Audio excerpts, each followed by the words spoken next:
Hey real estate nerds, this is Alex Yoder with Pro Tip Tuesday, my favorite day of the week. And today I'd like to answer this question that I keep on hearing, which is, can I charge fees for emotional support animals? Now, the reason I feel like there's a lot of confusion around this topic is that there are multiple governing bodies that regulate this conversation. So you may look into ADA laws that talk about service animals and what exactly a service animal is. And in a vacuum, you may run with that and say, I can charge fees on ESAs because the ADA regulations only talk about service animals specifically. However, HUD, Federal Fair Housing, is also a regulating body that is separate from the ADA, and they go into a lot of depth on not only service animals, but also emotional support animals, and they now have branded these as assistive animals.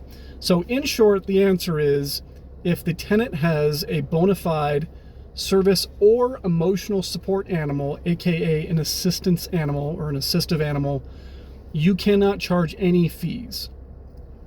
The way that HUD views this is, if you were to charge the tenants for a animal like this, a assistance animal, it'd be kind of like charging somebody who has a wheelchair for their wheelchair.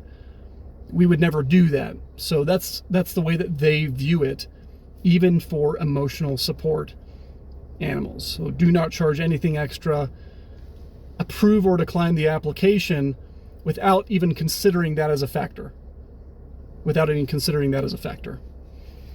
Also, everybody, and I mean everybody, should be running their people or their applicants through petscreening.com. They're not paying me to say this.